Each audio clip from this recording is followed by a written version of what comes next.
രാഹുൽ ഈശ്വർ, താങ്കൾ വിശ്വസിക്കുന്നുണ്ടോ ഇത് എമ്പുരാൻ എഫക്റ്റ് ആണെന്ന്?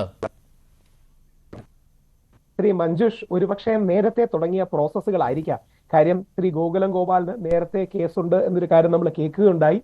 ശ്രീ പൃഥ്വിരാജിന് കഴിഞ്ഞ മാസം മാർച്ച് 29-നാണെന്നാണ് എന്റെ ധാരണ. ഇത് കമ്പ്യൂട്ടർ ജനറേറ്റഡ് ആയിട്ടുള്ള നോട്ടീസ് ആണെന്നാണ് ഇൻകം ടാക്സിലെ ആൾക്കാർ പറയുന്നത്.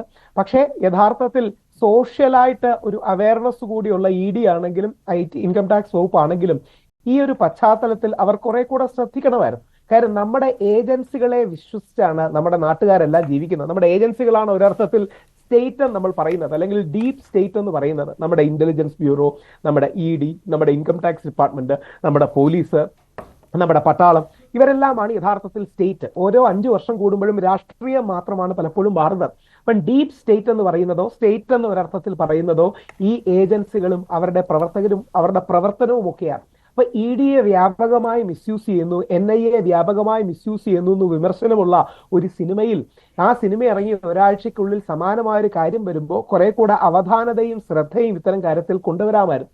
അവിടെയാണ് ഇത്തരം കാര്യങ്ങളിൽ കുറെ കൂടെ ശ്രദ്ധ കൊണ്ടുവരുമ്പോൾ സാധാരണ ജനങ്ങൾ അങ്ങനെ തെറ്റിദ്ധരിച്ചാൽ അവരെ ഒരു കാരണവശാലും കുറ്റം പറയാൻ കഴിയില്ല. കാര്യം ED കുറിച്ച് വരുമെന്ന് നമ്മുടെ വലതുപക്ഷത്ത് ചില സുഹൃത്തുക്കൾ മുമ്പേ പറയുന്നുണ്ടായിരുന്നു, അല്ലെങ്കിൽ ഇൻകം ടാക്സ് വരും എന്ന് പറയുന്നുണ്ടായിരുന്നു.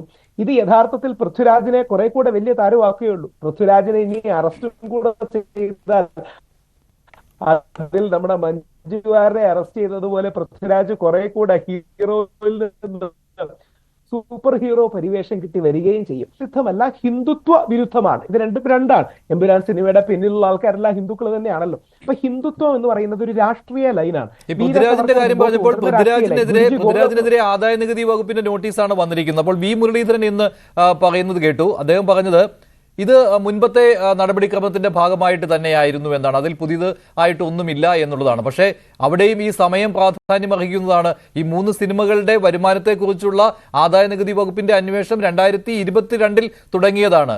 പക്ഷേ സമീപകാലത്തൊന്നും അത് കേട്ടിരുന്നില്ല. പെട്ടെന്ന് ഈ നോട്ടീസ് വരുന്നു. അപ്പോൾ അതൊരു മുന്നറിയിപ്പിന്റെ രീതിയിലാണല്ലോ ഇതെല്ലാം. എന്തെങ്കിലും കേന്ദ്രത്തിനെതിരെ സംശയിച്ചു കഴിഞ്ഞാൽ ഏജൻസികൾ വന്നു കഴിഞ്ഞു എന്ന ഒരു സന്ദേശം നൽകലായിട്ട് പൊതുവെ അത് ഫീൽ ചെയ്യും അല്ലേ?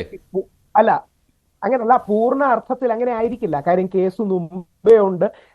ഇൻകം ടാക്സ് ഡിപ്പാർട്ട്മെന്റിന്റെ വിശദീകരണം എന്ന് പറഞ്ഞാൽ ഇത് ഓട്ടോ ജനറേറ്റഡ് ആണ്, കമ്പ്യൂട്ടർ ജനറേറ്റഡ് ആണ്. മാർച്ച് 29-ന് ശേഷം കമ്പ്യൂട്ടർ ജനറേറ്റഡ് ആയിട്ടാണ് ഇത് പോയത് എന്നൊക്കെയാണ് അവരുടെ വിശദീകരണവും മറ്റും വന്നിരിക്കുന്നത്. പക്ഷേ ഏജൻസികൾ എപ്പോഴും ശ്രദ്ധിക്കണം. കാര്യം ഈ ഏജൻസികളെ വിശ്വാസം ഒരു രാജ്യത്തിന് ആവശ്യമാണ്. രാഷ്ട്രീയ പാർട്ടികളെ വേണമെങ്കിൽ നമുക്ക് അങ്ങോട്ടും ഇങ്ങോട്ടും വിമർശിക്കാം. പക്ഷേ ഏത് ഏജൻസി ആണെങ്കിലും, പോലീസ്, ED, NIA, IB, ഇതെല്ലാം നമ്മുടെ സ്റ്റേറ്റിന്റെ, നമ്മുടെ ഭരണഘടനയുടെ അല്ലെങ്കിൽ ഭരണ ചക്രത്തിന്റെ ഭാഗമാണ്. അതിനെ വിശ്വസിക്കാൻ അല്ലെങ്കിൽ വിശ്വസിപ്പിക്കാനുള്ള ബാധ്യത, ബിലീവ് ചെയ്യിപ്പിക്കാനുള്ള ബാധ്യത കൊണ്ട് ആ ഏജൻസീസിനുണ്ട്. ചിലപ്പോഴെങ്കിലും മിസ്യൂസ് ചെയ്യരുത്. ഒരു വരി കൂടെ പറഞ്ഞ് അവസാനിപ്പിക്കാം. ഞാനൊക്കെ അത് കണ്ടുമ്പോൾ ഓർക്കുമ്പോൾ 1,76,000 കോടി 2G സ്പെക്ട്രത്തിൽ തട്ടിപ്പ് നടത്തി എന്ന് പറഞ്ഞ് ഞാനൊക്കെ ഡൽഹിയിലെ രാംലീല മൈതാനിയിൽ അണ്ണാ ഹസാരയുടെ മൂവ്മെന്റിനൊക്കെ ദിവസങ്ങളോളം പോയി കിടന്നതാണ്. നമ്മുടെ നാട്ടിലൊക്കെ ഒരുപാട് പ്രക്ഷോഭം നയിച്ചു. പിന്നീട് CBIക്കാർ പറഞ്ഞു 31,000 കോടി രൂപയുടെ അഴിമതിയാണ്. അവസാനം കോടതി 2018 തോറ്റിട്ട് 7 വർഷമായിട്ട് അപ്പീല് പോലും കൊടുത്തില്ല.